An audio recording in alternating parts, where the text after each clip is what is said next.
I love to tell students to get weird with it. There's not enough weird design out there. Even, as a military communicator, if you do something new and exciting, it's going to catch somebody's eye.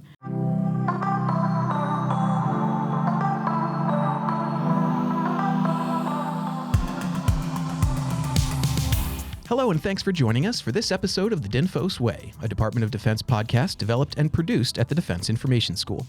This program is dedicated to developing and showcasing the skills of military communicators, public affairs professionals, and industry experts from all over the world. I'm your host, Jack Rouse. I'm a former Navy and civilian journalist and a current training specialist here at DINFOS. In the graphics design course, students will learn their roles as communicators and problem solvers in every phase of graphics production. Students use a project-oriented approach to understand and address client needs and use critical, creative, and design thinking to identify problems and generate solutions in support of Department of Defense themes and messages. Students will learn to conceptualize and use design thinking and the design process, and apply the key elements and principles of design as they create distinctive visual designs, communicating themes and messages accurately and thoughtfully into graphic design products. Joining us today to talk about that very thing is Kate Cornell. She's a graphics illustrator hailing from Dundalk, Maryland. At DINFOS, she teaches the Mass Communications Foundation's Graphic Design Follow-On course, and in her free time, she can be found either drawing or consuming media in all its glorious forms. Kate, thanks for joining us today. Yeah, thanks for having me. How are you? I am big chilling right now. It's been a fun couple of weeks here at DINFOS. My class graduated, so I've had a little bit of free time. It's been nice. And I really love connecting with you guys in the graphics design course. I'm actually about to make a request for some posters, which is just one of the very few things that you guys do over there. But I'm endlessly fascinated by the graphics design course because it's probably the skill that I am most bad at. And so I try to hang around you guys and learn a little bit more about that as we go. And I know that you're one of the certified experts and professionals over there. So again, it's really great to have you on. So thanks for joining us. Crazy to be considered an expert in this. I get to be an expert in making stuff for a living. So that's it's really a cool thing to be able to do. But yeah, I mean, excited to be here, excited to talk about it and get into what this course does and awesome. how we teach it. So tell me how you got here. What is it that brought you to DINFOS? My dad. No, I mean, it's partially true. So I started my graphics journey, I guess you could say, in college. So I went to college for visual design, and I actually had a dual concentration in painting and illustration, so not graphics at all. I took a couple graphics courses, so I was familiar with, layout and like logo ideation, but not really anything too super graphics heavy. I was mostly an illustrator. And I was working a dead-end job at a grocery store and not having a great time. And Mr. Smith went to my dad and was like, hey, your kid does graphics and we're starting this graphics course. She should apply. So Mr. Don Smith really kind of stuck his neck out for me, and I applied. And originally I wasn't going to get the job. I was going to get passed over for it. For someone who had teaching experience, at the time the contractor was Lewis Price, and they wanted somebody who was a little bit more in the field. And Mr. Smith was like, nah, we want new eyes for this course so that we're not bringing in old bad habits. Sure. So I got it, and I've been doing it since, and it's really helped me to build myself as a graphic designer and to understand the industry more, and it's a lot of fun, and it's exciting and interesting to see where graphic design is going. It's a little bit daunting, especially like you said, we're going to talk about AI a little bit later, but especially with like the direction that large language models are heading and image generation or things like that. So yeah, it's a lot. Well, tell me, first of all, about the graphics design course and sort of what it is, what the students learn in that course, and sort of its overall function. So the graphics course is a follow-up to what they learn in the Mass Communication Foundation's base course, where they learn some. They kind of get the idea of the principles of design. They do a little bit of like getting familiar with the tools in the programs, and we kind of show them, okay, you know those tools now, so let's go ahead and expand upon those and learn how to build products that are effective, and how to better communicate a message. And we go more into like font pairings and really applying those design principles, and then also We talk a little bit about, we get more into it in like the DMC course, like if they come back for digital multimedia. But we talk a little bit about branding and, how to make cohesive packages of design elements. Yeah, really important stuff. And they're utilizing Adobe Illustrator and InDesign are the programs they use for that, correct?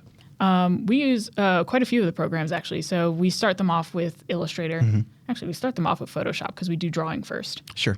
Give them a basis for just like simple drawing. Every time students come in, they're worried about the drawing section of the course. They're like, oh my God, I'm going to fail the drawing section. We're like, 1, it's not graded. 2, you got to learn how to draw stick figures at best. So we kind of assuage their fears over having to draw. So we start them off in Photoshop, but then we kind of jump right into Illustrator. So we teach them vector and a lot of the more advanced tools in that.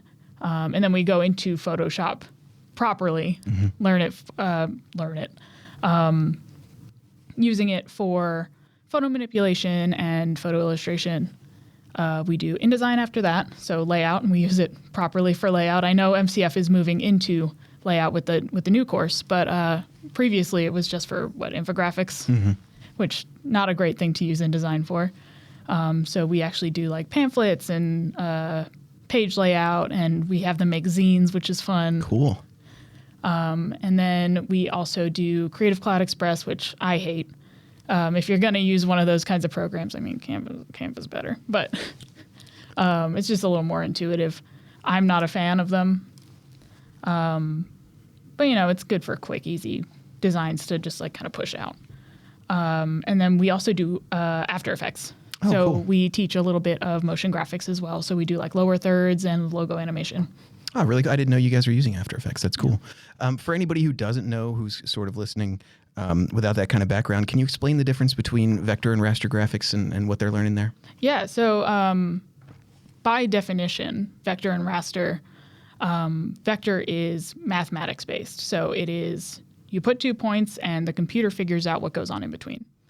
It makes it so that you can make graphics that are infinitely scalable. So things that can be either really small, the size of like an enamel pin, or something that has to go on a billboard, and it's going to transfer well between the two. And then raster is pixel based, so it is your JPEGs and your PNGs. It is not lossless the same way that vectors are. So they're not going to be as infinitely scalable unless you make your canvas really big. Mm-hmm. But that's really good for, making posters and things like magazines are going to be your raster based, which is what we do in like Photoshop and InDesign. And you've already talked about it, but you've mentioned, posters, you've mentioned magazine covers and stuff like that. They do and learn how to do a vast array of different products and designs. And we focus, like everything we do at DINFOS, on that project-oriented design, having them create these things. So what benefit do you think it gives the graphic design course to have that like project-oriented approach? A lot of the students, and I mean, I was this way in school too, when you're inundated with just like lecture and rote memorization and having to, just like listen and listen and listen and not do anything, it's hard to either stay focused or to continue to learn in that way. And we give them a little bit of a, here's the basics of XYZ. We have 2 lectures at the beginning of our course, but then the rest is all projects. And that gives the students a really hands-on way to learn these things. So like, for instance, they just got out of their first raster PE in the course iteration that we're going through right now, where, they learn in a demo following along, hey, here's how you do clean select, and here are what blend modes are, and here's how you can put type in and change the kerning and things like that. But then they have this hands-on piece where they do 2 projects, and in those projects they then have to apply those skills, and then they also have to apply those principles of design that they learned in those lectures the first couple of days of class, and it gives them an opportunity to see what that looks like real world, rather than just like ideating those things and just thinking on them. So it really helps to solidify those concepts. What is the actual design process that you try to impart to the students when they're creating these things? We start them off with brainstorming. So we act as a client. Actually, that's kind of where we start, I guess, is having that like client description. So we go in, we say, hey, here's the product we want. Here's the vibe. You need to now go in and brainstorm all these ideas. And that's where we start, is with brainstorming. We really hammer it into them that, the biggest thing is looking at reference, getting inspiration, and stealing like an artist is something that we say a lot in our course. So like taking things that you like from other designers and implementing them in, creative ways. From there, they do thumbnails. We teach them about like roughs and comprehensives, which is, so a thumbnail is like a little sketch that just gives the client an idea of what something is going to look like. It can include notes. It can include, just like shape layouts. This is the part where we tell them you don't have to know how to draw good to be a good designer. I often bring up like Aaron Draplin, right? He carries around his notebook. For those who don't know, Aaron Draplin is a Portland-based graphic designer. He's done a lot of work for, like, he did the Bernie Sanders campaign when he was running for president. He has done a lot of like work with musicians, things like that. So he's this very rock and roll kind of Portland graphic designer. But he carries around this sketchbook, and he's got these terrible sketches in them. They're bad, but he's a really good graphic designer because he can get those ideas on paper and then he can translate them well. So we mostly just have them do thumbnails. And that's just to get as many ideas onto paper as they can, and we show them kind of how to like take little pieces of ideas and combine them. Mm-hmm. So like you've got 6 different ideas, and this is cool from this one, and this is cool from this one. What if we made a 7th idea out of these 2 things? And we show them roughs and comprehensives. So roughs are just that idea that you're sticking with, and you're just going into it a little bit further. You're making it a little more detailed, and then a comprehensive is the step before the final product. So this is, we have decided colors, and you're kind of giving the client an idea of what this thing is going to look like when it's done. And then they get into it. They get to go into the program. So from there, it's just building their concept, and then we have critique afterwards, and that's a huge part of our course, is student-led critique and then also instructor-led critique, so that they can get that feedback and see, okay, so this is something that I did really well, and then this is something that I need to improve on, and we tell them how they can improve it rather than just it needs to be improved. Yeah. So they have that to go in, and then if they want to, they can go back and fix. We're a very short course, so unfortunately we don't have the time to give them after critique to go back and like fix their products, but they have that information. And of course, they could always take them with them and go back and fix them later. Yep. How long is the GD course now? 22 days. Wow. They've got to learn a lot in 22 days. Oh, yeah. So you mentioned branding a little bit, which is something that we talk about endlessly. And can you kind of explain how that works for military communicators and graphic designers in the service, as opposed to what people think of branding out in, say, the quote-unquote civilian world? Yeah, so in the civilian world, of course, it's like branding is huge. And, a lot of times you're going to have a ton of colorways that people can work with. And, there's specific fonts. I mean, it's that way in the military, too. So, like, you take, for example, the 2 big pieces of branding in the military are going to be the Army and the Marines. The Marines are really well known for, like, they have a specific font they use. They have specific colors. They have specific named colors, like TM, like I think it's like crimson red, like Marines crimson red or something like that. And so going into that and being like, okay, here's how you can create something that is for one of these branches and use these fonts and these colorways to make sure that everything is nice and cohesive. And that really helps, like we explained to them, that it really helps the viewer, the audience, to kind of immediately recognize what it's going to be for, because they have that continuity between products. So as an instructor in GD, what sort of best practices are you trying to get across to your student when it comes to like typography or color layout or theming? What are some of the best practices you get across? This is such a tough question for graphic design because it is so subjective. So for the most part, what we want to instill in them is continuity. So making sure that, if you have a branded piece of information, that it's going to be related in some way to the other piece of information that it's going to be paired with. But like starting from the ground up, making sure that, you're going in and you're filling out that we do CSWs in the real world. They're just probably going to be taking notes from a client, but, making sure you're getting all the relevant information, doing all of your thumbnails and making sure that, you get all these ideas on paper, sketching all the time, using ideas that, keeping ideas in your back pocket that you didn't use so that you can go and use them later. And then like with the actual building of products, constant communication with the client, making sure you're getting a second set of eyes on things. We have like a whole section of one of our lectures that's like, hey, we're going to look at some logos that look like things they shouldn't look like. If a designer had gotten a second set of eyes on these, maybe this computer mouse wouldn't have looked like something else. Making sure that they're sharing their work and getting feedback from others. And then, we give them games and things to play. Like I'm sad it's gone now, but there was a game called Type Connections where you essentially send two fonts on a quote unquote date. And it's like, why are they compatible or why aren't they compatible? And it goes over things like two fonts that are too similar, but like are different just enough that they don't look right together. So for instance, two fonts that are the same width, but one is a serif and one is a sans serif, and they look weird together. Or like something that is a bold sans serif font. So sans serif is without the little feet. And then a narrow sans serif and why they do go together, things like that.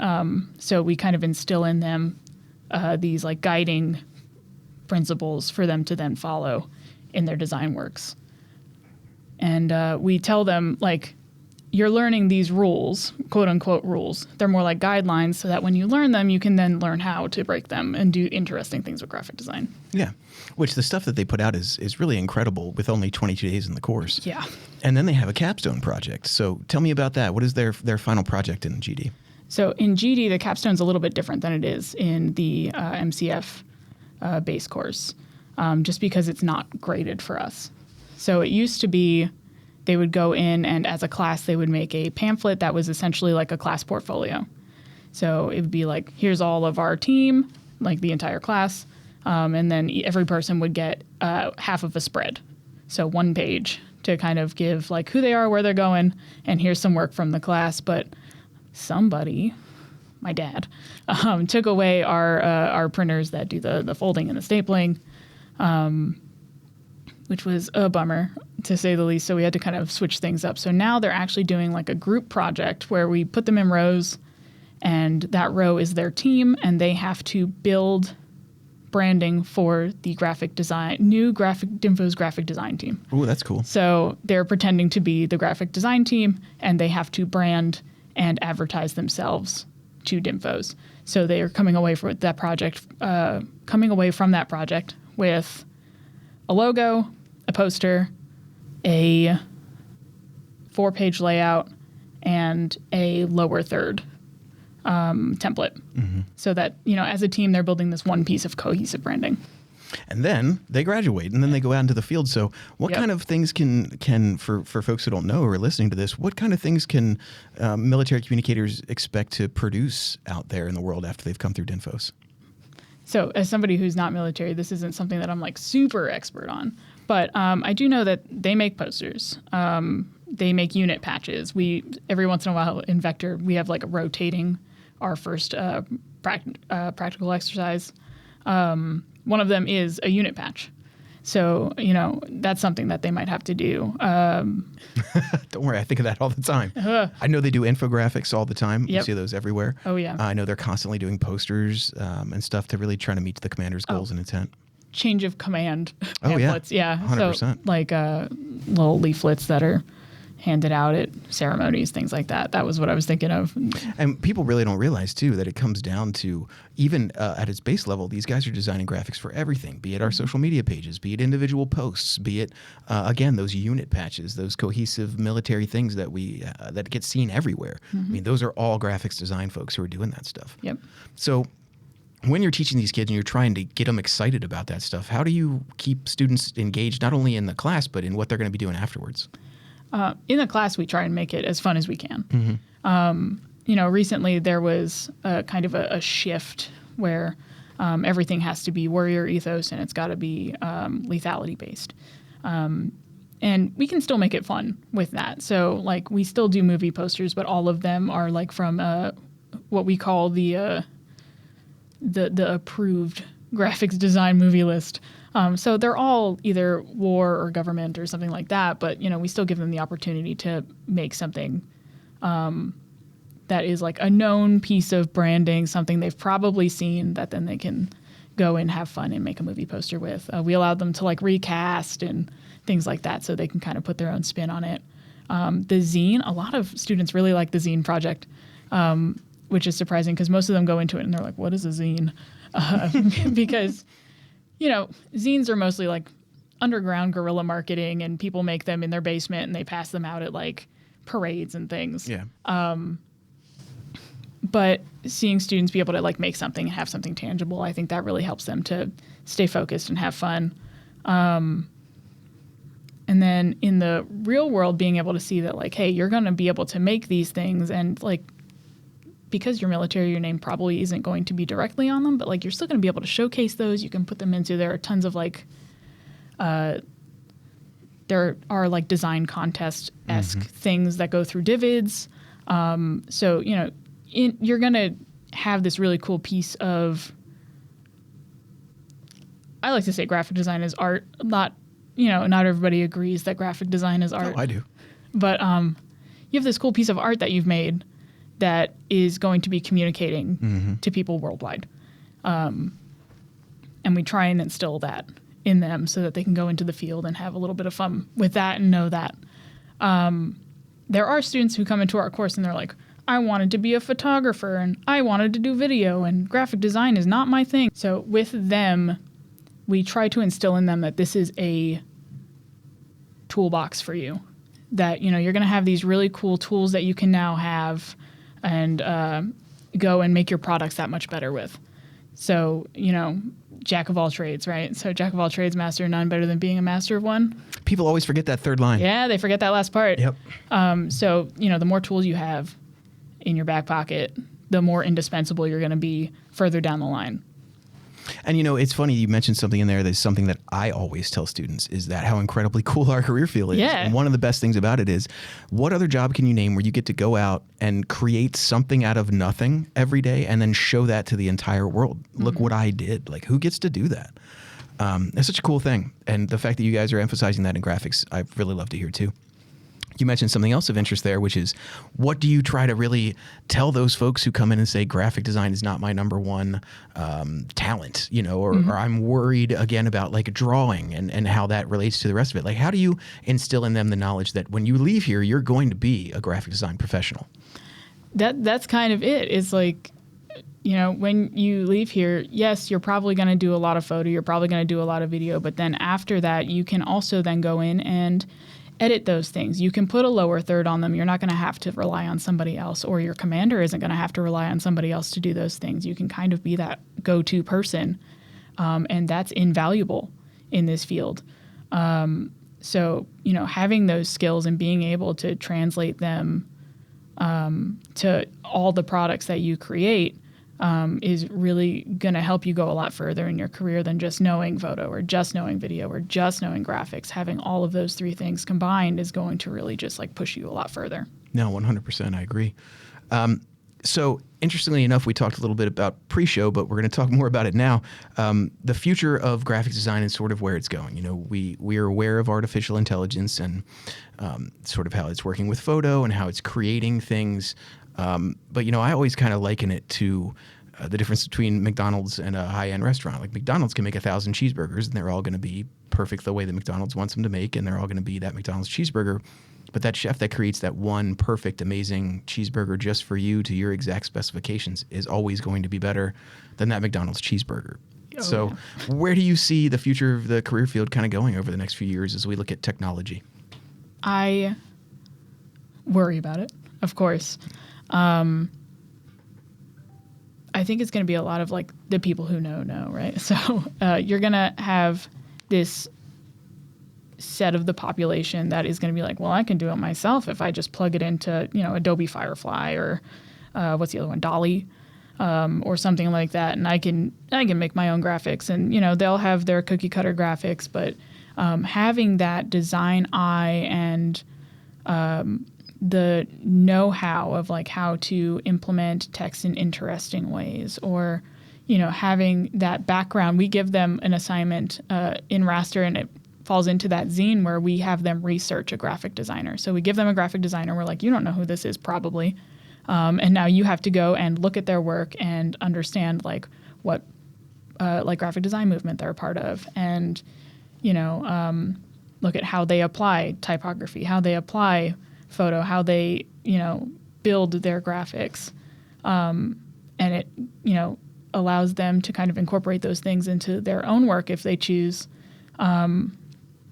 But knowing that in a way that is interesting and new and maybe breaks those graphic design rules a little bit, we and our students can then take elements from other design movements or, different typographic styles and incorporate them into their own work in new and interesting ways that AI just isn't going to be able to. So it's going to be a little bit more unique than what is spit out by a large language model. Of course, I do still worry for the future of graphic design and of art in general, just because AI is getting much better. The more people put into it, the more it can pull from. But it will never have the intuition that a person does, because it is not AI. It is a generative learning model rather than true artificial intelligence. That's a very interesting point that not enough people make, that it is absolutely not true artificial intelligence. And yeah, and I think that it's that keyword of intelligence is going to what separates us now and in the future. So having said that, what are the key skills that you think graphic designers really need to concentrate on as they look ahead towards the future? Good question. I don't know that it's a skill per se, because you can learn all the skills in the world and still put out cookie cutter, same as everybody else graphics. Mm-hmm. I think what artists and graphic designers need to focus on most is what gets you up in the morning, right? Like what makes people tick, what, how much heart can you put into it? Making people feel things rather than, just getting the information on the page so that they can read it and they can move on with their day, because generative AI can do that. But it can't emote. And I think that is what needs to be focused on. No, that's a great answer. So what inspires you? What makes you get up in the morning? What makes you inspired as both a graphic designer and as an educator? Ooh. I mean, for me, as an educator, it's I know it sounds cliche, but it's the aha moment, getting to see students like really understand and grasp a concept and be able to apply it is really, really cool. And when they do get it and they're like, I made something really neat. And then we can, expand upon that and be like, yeah, you made something really neat. Let's see if we can, turn it up a notch even. A lot of times with students, they'll put a really cool graphic up and we'll be like, this is sick. Here's why. What if you did this with it? Right. So, and then they're like, I can make something crazy cool instead of just regular cool. Like that's kind of my favorite moment, is to be able to lead students into, creating really, really cool things that they like and they enjoy making. And that's part of what gets me up in the morning at this point. My cat gets me up in the morning. Yeah, I mean, whether you want to or not, they will get you up. Oh, yeah. She's like, it's time for food right now. And I'm not taking no for an answer. But like being able to get up and be creative and, inspire anybody in any kind of way. Like I'm currently learning to tattoo, and, being able to look at artists that are doing really cool stuff in the industry and then finding ways that I can apply it and learn from those. I think that's what gets me up in the morning, just learning. Yeah. Just getting up and finding out something cool and new. I love that. I'm someone who I love like weird bugs and birds and stuff. So like learning weird things I watch a lot of Hank Green videos, like, because I just want to learn stuff. I want to like understand the world around me, and I think I get to do that in a way with graphic design because I get to like look at all these different references, and I get to understand different movements in graphic design and in art. It's what I wanted to go to school for in the first place was art history and museum education, so that I could go and like learn all of these past things from the masters, right? So that's kind of my big thing is just learning. I love that. What do you think is the most important lesson that you want students to take away from their time in the graphic design course? I think it's just that. It's just keep learning. Yeah. You can never learn too much. So, going out and asking opinions and, reading all you can about every single thing and, trying new things, whether it's in graphic design or just in your personal life, just so that you can have that experience and you can incorporate it into what it is you do. I think that is the most important thing. And we try to instill that with like research and things like that. But I think it's just instilling curiosity. And I think there's a lack of curiosity right now. And I think AI is a huge piece of that, especially like in the past couple of years. It's funny, for my master instructor badge, a huge piece of it for me was critical media literacy. And I think right now, one, they don't really teach research in school anymore. I don't know if they've reverted back to teaching research anymore, but I know that they, at one point, it wasn't a focus. So I think us instilling that curiosity and that ability to like go and do research and to, fact check and to triple check your work, things like that. I think that's the most important thing that we instill in our students. Across the board too, not just in GD, but everywhere, people are sort of amazed by what happens when you take the time and have the ability to spend 10 minutes researching something before you create or before you open your mouth even. And that's an incredibly valuable skill that we teach everyone here. And God, what a real world value that holds. Mm-hmm. So, man, thank you for coming on. This has been a really great conversation. Absolutely. I really enjoyed learning more about the GD course. I wish I was better at graphics myself. But having said that, is there anything else you want to add, maybe that we haven't gotten across, or something you want to tell students? I love to tell students to get weird with it. There's not enough weird design out there. Even, as a military communicator, if you do something new and exciting, it's going to catch somebody's eye rather than just putting the same old out there. Mm-hmm. There's a reason that like the Army and the Marines have these really cool striking graphics, and it's because, people go out there and they take these photos that have interesting angles that aren't just your head-on portrait shot. You get these action takes, and then, you're putting cool, bold text on it, and you're doing something interesting with it. There's a reason those are so striking. So, don't be afraid to get weird. And then for you and any other instructor, come check us out. Right now we're in 2189, but I think we're moving soon, which makes me a little bit sad. But if you want to come sit in on a class, if we have the seats, you're welcome to do it. Oh, that's great. I know right now we've got 20, so we don't have a full 24, and we are going to be moving to classes of 16. So we might have a little bit more room. I think we're moving to a smaller room, granted, but if there's room, you're welcome to come sit. That's awesome. Well, Kate, thank you so much for coming on the show today. I really appreciate it. And I look forward to getting weird with you guys sometime soon. All right, perfect. Thanks. Yep.